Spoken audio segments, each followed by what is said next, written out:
आप आज की ब्रेकिंग खबर सुनने से पहले हमारे चैनल को सब्सक्राइब कर लें और अगर नहीं किया है तो इसकी बेल आइकन को प्रेस करें, लाइक का बटन दबा लें और हाँ, अपने दोस्तों के साथ शेयर करना ना भूलें। तो आइए चलते हैं सबसे बड़ी ब्रेकिंग खबर की तरफ। तो आप देख रहे हैं चैन टीवी लाइव और मैं हूं आपका दोस्त लाल बिहारी लाल। अभी मैं मदनपुर खादर में आया हूं क्योंकि मदनपुर खादर जो है कहते हैं कि समस्याओं की अंबार लगी हुई है।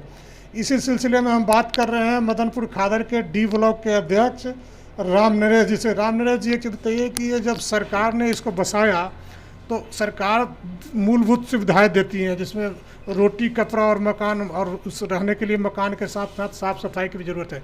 तो यहाँ पे क्या क्या समस्याएं हैं? देखिए, यहाँ समस्या तो मदनपुर खादर वार्ड 103 में बहुत सारे हैं, लेकिन पर्टिकुलर जैसे मूल हमें होना चाहिए सीवर है, पानी है, बिजली है, स्वास्थ्य है और सफाई भी है। इस तरह से ये 4-5 अहम मुद्दा है जो यहाँ होनी चाहिए। ये तो मूलभूत सुविधा है, तो क्या यहाँ पे मूलभूत सुविधाओं का अभाव है? बिल्कुल, इस तरह से अभी तक हम लोग को कुछ भी नहीं मिल रहा है, जिसके लिए हम बहुत संघर्ष भी कर रहे हैं, लेकिन अभी तक इसमें मैं कहीं दूर तक भी देखता हूँ अंधेरा ही अंधेरा है। साफ सफाई का मुद्दा तो एमसीडी के अंदर में आता है, तो क्या एमसीडी सही से काम कर रही है? एमसीडी में मैं जब से इस लाइन में काफ़ी कंप्लेन वगैरह लेके शिकायत लेके जाता हूँ तो मुझे लगता है पूरा दिल्ली में एमसीडी में जितना करप्शन है किसी और डिपार्टमेंट में नहीं है। क्योंकि हमारे वार्ड में जो है ना 70 जो है ना सफाई कर्मचारी पदाधिकारी है। मुझे नहीं लगता है ड्यूटी पे 20 के बाद मतलब कोई और ड्यूटी पर उसका हाजिरी बड़े जो हमारे डीसी या जो भी लोग बैठे हुए हैं उनके ही कागजों में हाजिरी लगते हैं। बाकी जो है ना स्थान पे जो है ना क्षेत्र में बिल्कुल नहीं लगता, जिसके लिए हम ये समस्या से बहुत परेशान है। तो आप एक चीज़ बताइए कि अगर आप परेशान हैं तो अपनी परेशानी किस किस मंचों पे उठाएं आपने? मैंने जो है ना एमसीडी के मेयर के पास, एमसीडी के चेयरमैन के पास, एमसीडी के उपायुक्त के पास, आयुक्त के पास और अपने नगर निगम की जो हमारे पार्षद है श्रीमती संतोष देवी, हम हर मंच पे उठाए हैं और मैं देखता हूँ कहीं ना कहीं इसमें संलिप्त है। जो इस पर कार्रवाई नहीं होता, ये बड़ी दुख की बात है। कड़ी को आगे बढ़ाते हैं। यहाँ पे काफ़ी समस्याएं हैं, उसी समस्याओं को आगे आगे पूछते हैं कि डी ब्लॉक के महासचिव लक्ष्मण प्रसाद सिन्हा जी से। सिन्हा जी, एक चीज़ बताइए कि डी ब्लॉक में सफाई के अलावा और क्या क्या समस्याएँ हैं? यहाँ डीडीए के द्वारा बसाया गया लगभग 20 वर्ष हो गया इस कॉलोनी को। यहाँ समस्या की तो लाइन लगी हुई है। क्या क्या समस्या बताऊँ? मुख्य समस्या है आज तक 20 साल कॉलोनी के बसे हुए हो गए, पीने की पानी की व्यवस्था आज तक नहीं हो पाया। सीवर लाइन की बिल्कुल लाइन नहीं डली अभी तक, पानी की लाइन डली नहीं है। तो एक केजरीवाल जी तो हर घर को 20-20 हज़ार लीटर प्रति माह पानी फ्री देते हैं, तो इसके लिए यहाँ पे जल बोर्ड अभी कोई व्यवस्था नहीं कर रही है। जल बोर्ड किसी तरह की व्यवस्था नहीं, कागजों में होता होगा, कागजों में तो उन लोगों के हिसाब से टैंकर आता होगा, लेकिन यहाँ 20 साल बसे हुए ना तो पाइपलाइन डाला है, न पीने की पानी की व्यवस्था है।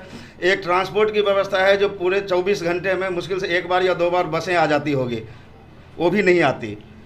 तो आप कहना चाहते हैं कि यहाँ पे मुख्य समस्या है सीवर की और पानी का जो समस्या है, तो इसलिए काफी वैसे मैं बताऊँ ये तो इसके लिए जो समस्या है, इस समस्या को किस किस मंचों पे आपने उठाने का प्रयास किया? हम लोगों ने अपने स्तर से हर जगह जहाँ तक भी हो सकता था, ट्रांसपोर्ट के लिए ट्रांसपोर्ट डिपार्टमेंट में, अपना निगम पार्षद से लेके डीसी तक हर जगह अपना मुद्दा उठाए हैं, लेकिन सारे लिपापोती हो जाता है क्योंकि इतना करप्ट है जो कि कुछ कहा नहीं जा सकता। तो अभी तक तो मैंने यही सुनता था कि झुग्गी झोपड़ी वाले जो होते हैं किसी न किसी पार्टी के वो वोट बैंक होते हैं और सरकार जो नियम कायदा कानून बनाती है वो वोट बैंक के लिए बनाती है। तो आप लोग उसको इस बार सरकार पलट दीजिए, अगर नहीं ऐसा होता है तो सर क्या करेंगे? अगर सर नहीं करेगी तो आप क्या करेंगे? सरकार पलट देंगे, यही बात होगी, लेकिन करें क्या? वही तो कर जो भी पार्टियां आती है वही वादा करती है, लेकिन इलेक्शन के टाइम पे समस्या सबको दिखता है, चाहे कोई सा भी पार्टी हो।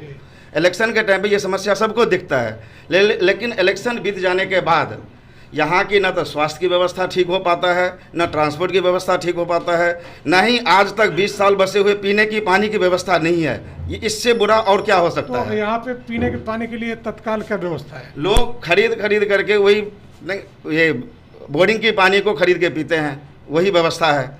आप जो ऐसा कि डी ब्लॉक की समस्याओं से रूबरू हो रहे थे, अब आपको कराते हैं मदनपुर खादर के बी ब्लॉक की समस्याओं से रूबरू और बी ब्लॉक के अध्यक्ष लक्ष्मण से, जिससे बात करते हैं कि बी ब्लॉक में क्या क्या समस्याएं हैं और इसके लिए आपने क्या क्या प्रयास किया और क्या उसका रिजल्ट निकला। आप बताइए क्या क्या समस्याएं हैं। सबसे पहले तो सर मैं HMTV लाइव का धन्यवाद देना चाहूँगा, जो मदनपुर खादर JJ कॉलोनी के अंदर उन्होंने अपना फोकस किया और यहाँ की समस्याओं को जानने के लिए हमारे तक रूबरू हुए।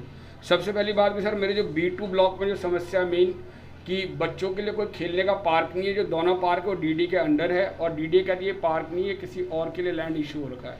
दूसरी समस्या ये है कि जैसे बारिश, अगर 10 मिनट भी बारिश आएगा, 10 मिनट भी अगर बारिश आती है तो बारिश आते ही पूरे एरिया के अंदर ओवरफ्लो हो जाता है और ऐसा सिचुएशन होता है कि आप अगर एक जगह से दूसरी जगह जाओगे तो आपको नाव की आवश्यकता पड़ेगी और बिना नाव के नहीं जा सकते, ये सिचुएशन है।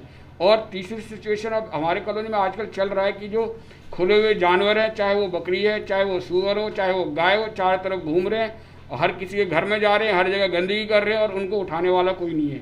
ये मेरी 3 समस्या चल रही है मेरे B ब्लॉक के अंदर। तो यहाँ देखिए क्या यहाँ पे पार्क वगैरह कुछ है बच्चों के खेलने के लिए, प्लेग्राउंड? सर कोई प्लेग्राउंड नहीं है। DDA ने MCD को 13 या 12 पार्क दिए हैं उनको मेंटेन करने के लिए। MCD ने कोशिश भी की है कितनी बार मेंटेन करने के लिए, लेकिन वो मेंटेन नहीं हो पाता।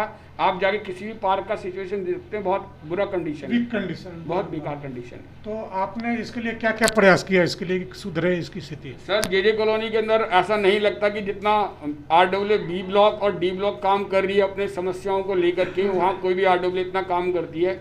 हमने DDA के VC जो वाइस चांसलर है वो, MCD के मेयर, चेयरमैन, हर जगह लेटर, विधायक के पास लेटर और सबसे अपना कीमती टाइम निकाल के अपने ऑफिसों से छुट्टी लेकर के हम हर दरवाजे पे जाते हैं कि भाई कम से कम हमारे कॉलोनी में हमारे आने वाले भविष्य का सुधार हो सके। बहुत बहुत धन्यवाद आपका HMTV लाइव से बातचीत करने के लिए। मैं मदनपुर खादर से लाल बिहारी लाल।